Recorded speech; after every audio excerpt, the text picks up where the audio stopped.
And he's all over it. It's our pal Scott Reynolds from Pewter Report. Hey, Scott. How we doing? Better than the defensive staff of the Tampa Bay Buccaneers. That's Yeah. Bloodletting. I mean, and it has to happen. It has to happen, buddy. Let's start there before we get into Bowles and YaYa. Let's just talk about Grizzard and McGahee and Ross and Charlie Strong. Like, this had to happen. Yeah, it did. And Nick Rapone retiring also. It certainly needed to happen. The defensive side of the ball, I think, is worse than the offensive side. We just had an emergency podcast a little bit ago on Pewter Report TV, our YouTube channel. And, you look at Josh Grizzard's numbers, they're actually slightly better than Dave Canales' numbers from the 2023 season. The problem is, though, is you want to improve, right? And there's no denying that the numbers, whether it was points scored, yards, Baker Mayfield's production, that all went down in 2025 from where it was with Liam Cohen in 2024. But what was the level of expectation, right? Josh Grizzard was a rookie play caller, very much the same boat that Dave Canales was in. And before the season started, I thought, okay, well, Josh Grizzard is going to be probably a little bit better than Dave Canales and not as good as Liam Cohen. And that's exactly how it played out. I think what sealed his fate was getting Bucky Irving back and Jalen McMillan back and Mike Evans back, and then just not producing points really down the stretch. They had 28 points. It wasn't enough to beat the Falcons 29-28. They lost that game on Thursday night. Then 20 points in a 2023 loss at Carolina, followed by really 10 points. If we're being honest, they were losing 20-10 with a minute left in that Dolphins game, and they scored a cheap touchdown against a prevent defense, and then just 16 points against the Panthers in a narrow 16-14 win at home in a rainy game. And, the fact that the season kind of ended on a whimper offensively probably led to Grizzard's firing. What I would love to know, Jay, is did this have to happen, or did Todd Bowles want this to happen, or did the Blazers want this to happen, right? I mean, I don't know. Maybe Todd Bowles said, well, the devil I know is better than the devil I don't know. If we're going to get yet another offensive coordinator, he might be worse than Josh Grizzard next year, right? I would love to know if the Blazers said, Todd, what do you think? What do you think about Josh Grizzard? Do you want to keep him? And he said, yeah, let's keep him. And then they said, wrong answer. No, he needs to go, and you need to fire him. Or does Todd, kind of reading the room, use Grizzard as the scapegoat and saying, well, I know we have to fix some things on defense, and I'll take responsibility for that, but offense didn't score enough points too, and so I'd rather him go than me, so I'm going to say Josh Grizzard should be fired. I just don't know, and we're not going to know probably, but interesting to be a fly on the wall during that meeting between Bowles and the Blazers. Scott, you and I had a very thorough conversation before the season, and and Matt knows I was one of the very vocal guys of not being 100% on the hey, let's move on from Scott, let's move on from Todd Bowles type of thing. Like, you never know, as you just alluded to, the devil you do know versus the devil you don't know. But right. I think it's ignorant, and I also think it's very short-sighted. Is if you don't change your opinion on things when new information is presented to you. And I just said before you got on, 365 days later, and I have a 180-degree turn on my belief on Todd Bowles being the head coach of this team. I agree. And it has nothing to do with the man. It's Scott, you've been covering this team a long time. I've been here for 12 years now. Yeah. And when you were in those press conferences, you know what's it and you know what's not it. And especially for me covering the Lightning, brother, I walk out of there and I feel like I know the game more. Yeah. And I had such a dirt John cutter. Cooper kind of knows what he's doing, right?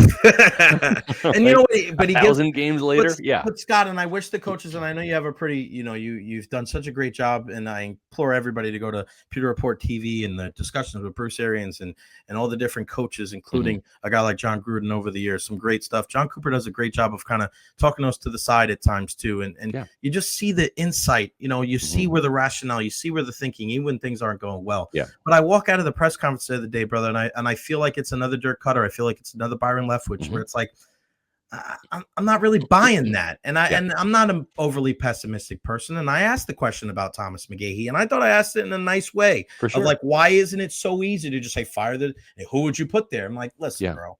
I don't ask you Keith for Tandy. How about that? He's the assistant special teams I'm not. coach. I don't Give ask him a Todd shot, Bowles. right? I don't ask Todd Bowles what should segment 1 be on the Recher podcast today. Right. So don't get snarky with me. That's a fair question. Your special teams coach was terrible. Yes. So how do we get into a position now where the Glazer family, who I think had to wait to be judged, think that it's a good idea of like, hey, you had all these guys that were your guys, bring in some new guys. Yeah. He hasn't earned that right. He's done less here for Todd than Tony Dungy. He's done less here than John Gruden, yet they're giving him this responsibility as a head coach when he's living off of his role as the defensive coordinator of the Super Bowl team. I think this is just an egregious mistake, and I just think we're going to have the same conversation February or January 8th in 2027.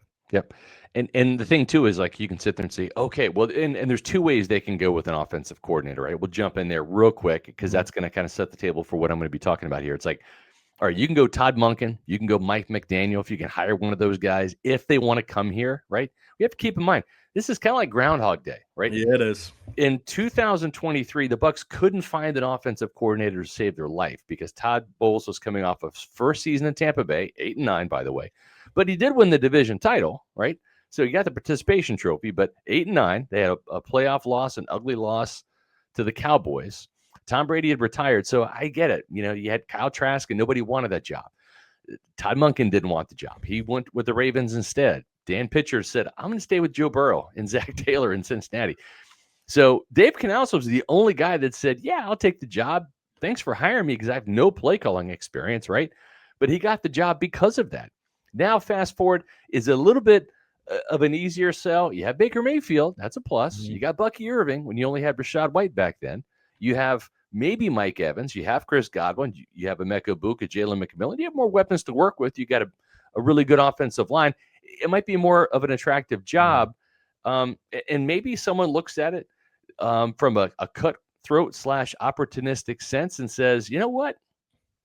Maybe I go there and do a good enough job. And if the defense doesn't get fixed and we end up 8 wins, 9 wins, and they want to move on from Todd. Well, I saw what happened to Dirk Cutter. He got the job when they fired Lovie Smith. So maybe that's me, right? And so maybe that's why the team would go that route. Or they spin the wheel again with another unproven play caller, but they go back to the Rams and get maybe like a Nate Schilhaas and say, hey, remember Liam Cohen's playbook? That was like Sean McVay's playbook. Yeah.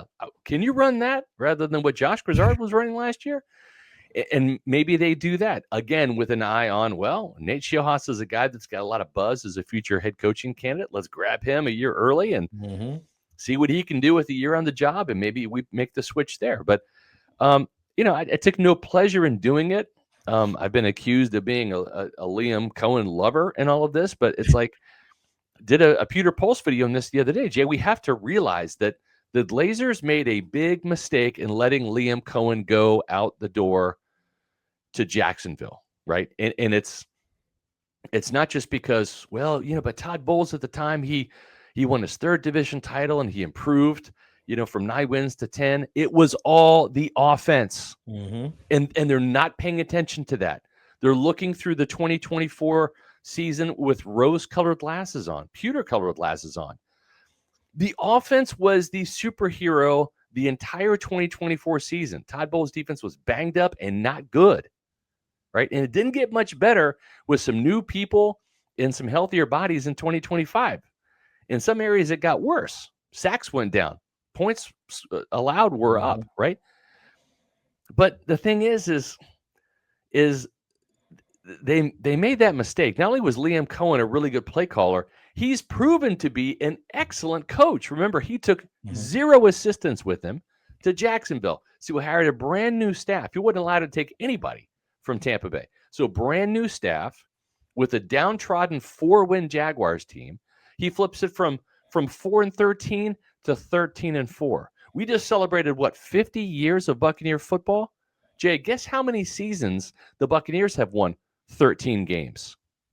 1. Yeah. In 50 years. And Liam Cohen does that out of the gate. I don't know. One more thing. If you take Todd Bowles' 8-9, 9-8, and 10-7 seasons, okay, and if you were to take the Buccaneers and put them in any other division in football, they're not a division champion in any other football division, right? So, I mean, like the Buccaneers are kings of crap hill. And so the 8-9 wouldn't make the playoffs, even as a wild card in any other division in 2023 or 2022. In 2023, a 9-win team, I'd have to go back and look. I don't think that makes the playoffs in the NFC.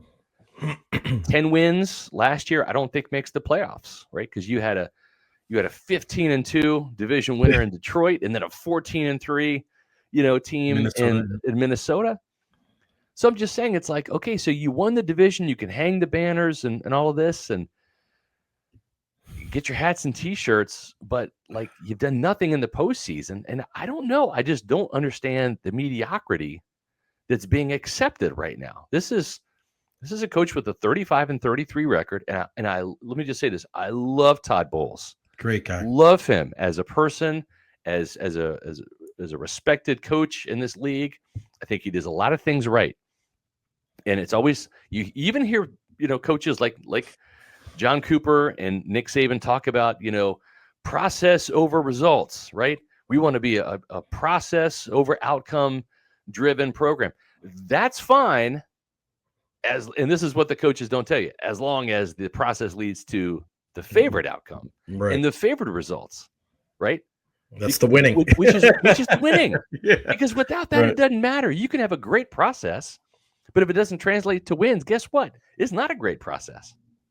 So again, it's like I am an outcome-driven person, right? I'm a results-driven person, right? That's what I believe. And I also believe in a very good process, because those two things should blend. It shouldn't be one or the other. But you can't just say process, we're not going to care about the results. That's bullshit. Mm-hmm. All right? Because this is a win-loss business. If you win enough, you stay. If you don't win enough, you lose. Just ask Mike McDaniel. Just ask Raheem Morris, et cetera, et cetera. Yeah, it's a great point. And you say some of the things like that. Carolina doesn't hire Dave Canales. He comes back as the offensive coordinator for year 2. We don't even hear of Liam Cohen. Todd Bowles might be gone last year. That's right. Like, it's just so crazy how everything happens. And I just go back to just the basic, if you're a certain type of coach, and this is what your bread and butter is, and your team is supposed to be, and you're not. If I'm a base running and bunting type of baseball coach, and my kids can't bunt, and we get thrown out stealing third all the time, I'm not going to have a job, and deservedly so. You're a defensive head coach, and you're not doing the job. And it boggles my mind that it's just, no good team out there is good because of caveats or ifs and buts and coulda, shoulda, woulda. I can't stand that. That's what this Buccaneers team, they're looking through their team like it's the Rays instead of the Lightning. You just won the Super Bowl 5 years ago. What are we talking about? I want to ask you about the YaYa Diaby thing, because the YaYa Diaby comments, and you did such a great job of putting that story out. The YaYa Diaby comments drive me nuts. Which one? Because I've done 2. I've done one on the players not being hungry around him in terms of the pass rush, and another one was the soft it's both. practices. I think it's the soft practices, but I really do think it's both, because I find it hard to believe, Scott, that we're talking about in the same vein Todd Bowles, and he said it when we were there. I've earned the right for another year because he's won division titles. Yeah. And people push back on that, deservedly so, because of how bad the division is. Yeah. Now YaYa Diaby is stepping up in year 3, and people are kind of taking his word for gospel. My man had 7 sacks, less than James Pierce. Absolutely. He's played all these games. He has underperformed in a big way. Year 3, this was supposed to be your year, homeboy. Hassan Reddick was supposed to help free things up for you. I love the effort, love the TFLs, but this is a results-oriented business. He hasn't been nearly good enough. It's tough for me to hear that from him, when it's just like, dude, you're part of the problem too. I know that he's not the only one, but he's got to wear this too. Okay, but here's the thing, Jay, and I believe what Larry Foote says. By year 3, you're telling the league who you are as a player. Right. You got 3 years to develop and all that. He told us last year, what? I'm an elite pass rusher. Check the tape. Elite pass rushers don't have 7 sacks. Well, Sorry. he gets pressures and not enough sacks, right? And he is what he is. He's a 7-sack guy. He's not Jason Pierre-Paul. Mm-hmm. He's not Shaq Barrett. He's Carl Nassib, right? And I'm just being honest. And Yep. and that's okay if YaYa is your number 2, right? Right. And if you have an alpha, let's say this team trades for Max Crosby on the other side. If you have a guy that is pushing quarterback your way, if you're the blindside guy and you've got a dogged edge rusher who is chasing the quarterback your way, you're going to get your 7 sacks. And guess what? You're going to get like 3 or 4 cleanup sacks too. And you'll be a double-digit sacker, but you're really not going to be that number 1, that alpha. And I love YaYa. I appreciate his honesty. Mm-hmm. I appreciate how hard he works. You look at his tape, he doesn't loaf. He doesn't slack off. Right. Is he limited? Yes, as a pass rusher. He lacks some instincts. He's not the most instinctive guy. He could use some more pass rush moves other than the bull rush, okay? But he is what he is. But he will give you maximum effort. He's good, not great. He's a player you want on your team rather than you don't. And I think he's telling the truth in this instance. And I think in his mind, sure, he's a 15-sack guy or whatever, but, you're not until you show it. So I'm with you, Jay. But he was better than Hassan Reddick. He's better than Chris Braswell. He's better than Anthony Nelson. He's the best they've got right now. And you look at the tape, and YaYa's the guy that's out there hustling, trying, and ultimately being the most effective, right? He does get a pretty good amount of pressures, right?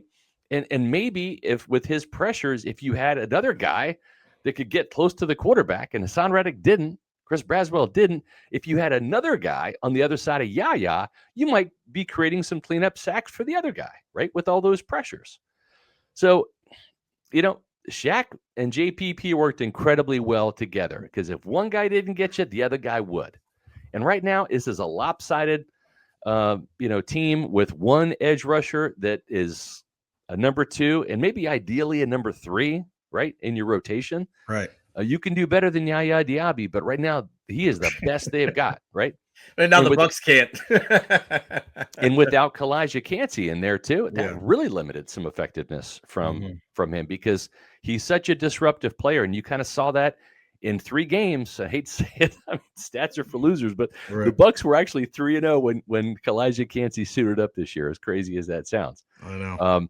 Because he is a little bit of a force multiplier. He is a guy that with this disruption, he might have, like, for example, he had no tackles against the Panthers, but he showed up. He penetrated. He caused some disruption. He made some plays for other people.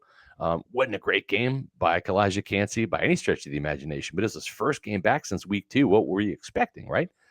So I don't know. I appreciate Diaby's care factor, I guess, is what I'm saying. Because you know what, Jay? There's a lot of guys in that locker room that don't care. And a lot of those guys, I shouldn't say a lot, some don't care, and they're not going to be here next year. I know you got to roll. I mentioned Jason Light needs to wear some of this too. I hated that they brought JPP in, because if you need juice and energy in week 16, what does that say about your roster construction? What does it say about your players, your coaches, and your GM? It's an indictment on everybody. Sure. What's going to make you feel better as a Bucs fan? I know you got to go in 5 minutes. Just 2 minutes of what's going to make you feel better as a guy that covers the Bucs in the next 6 weeks, as far as names or just actions that needs to happen with this team to make you feel a little bit better, optimistic going into 2026. I mean, get a guy that get a guy that can coach pass rush, right? Mm-hmm. Charlie Strong is gone. I would hire Joe Cullen from Kansas City. He was here before, and I think he's one of the better pass rush coaches in this league. 37 sacks is unacceptable. So, that's a drop off from 44 the previous year. And this was a Bulls team that had at one time 48, right? So it's a big decline. So find the right assistant coach there. The right offensive coordinator is going to be huge. I'd like to see someone else call plays, right? If the Blazers love Todd Bowles this much, and they want him to be the head coach, then be the head coach, right? And put somebody else in the role of defensive play caller. I don't know if that's on the table. I don't know if that's expected from Bowles or what. But if Jason Light can somehow, some way force John Spytek to part ways with Max Crosby, that would be welcome for me. I mean, if you're going to spend a first-round draft pick on an edge rusher again, right? You've done that with Joe Tryon-Shoyinka. You've spent a couple second-rounders on Noah Spence, Chris Braswell. Those haven't worked out. Get a proven commodity. Get a guy whose give a shit factor is incredibly high, who is a manimal out there, part man, part animal. And that's Max Crosby. That is the Jason Pierre-Paul that you need, but not the 37-year-old version. You need the guy at his prime when he was here at age 28, 29, 30, helping you win Super Bowls, going to the Pro Bowl, having a 12.5 sack season in 2018. That's the type of impact player they need up front. Whether it's a trade, whether it's going out and getting some splash guys, they need a veteran linebacker or two.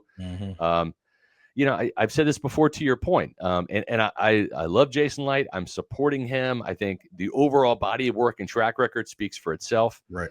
With the front seven, he knows what it's supposed to look like. He's done this before. He traded for Jason Pierre-Paul in 2018.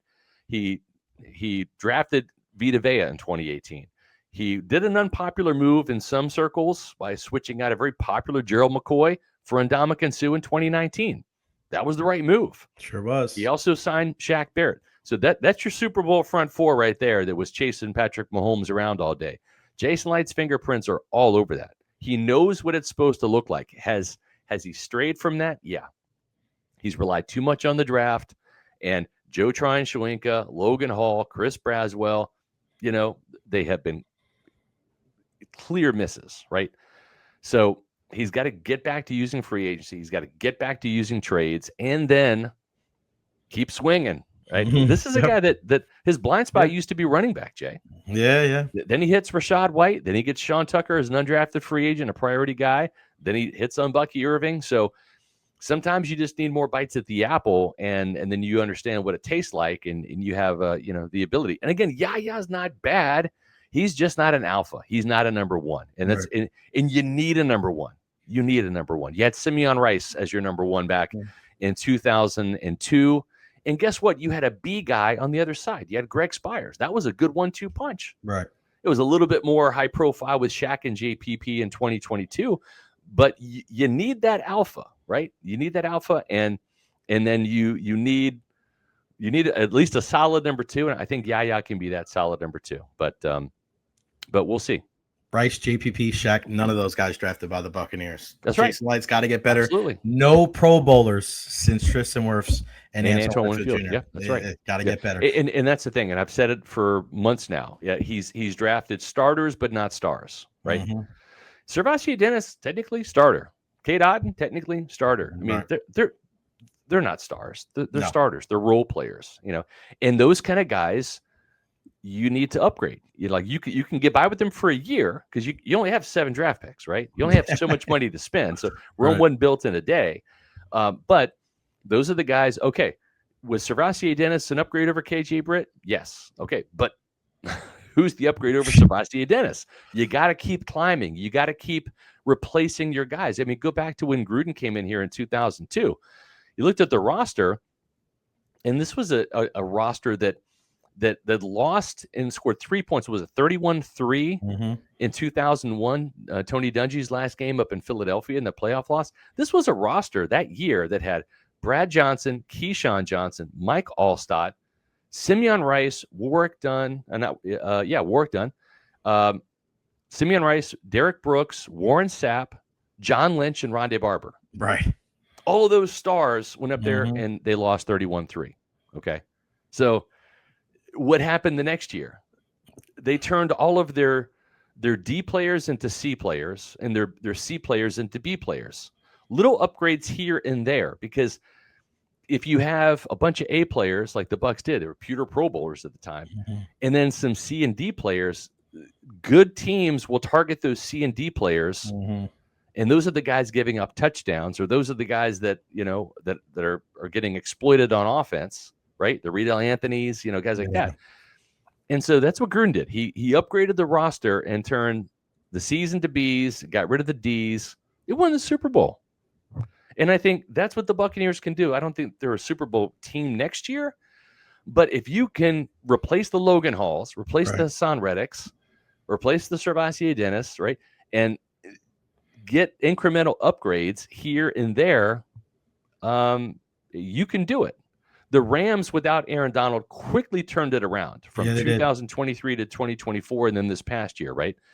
And I hate to say it too, and just a ton of injuries this year in Washington, right? A lot didn't go right. But Dan Quinn hits the ground running with a bunch of free agent additions, right? And of course, they drafted the right quarterback. But look what the Commanders were able to do in 1 year. Look what Liam Cohen was able to do in 1 year. You can flip it pretty quickly if you make the right coaching hires and the right moves. And this has just got to be, what was the Tom Cruise movie back in the 80s? All the Right Moves. Jason Light and Todd Bowles have got to make all the right moves.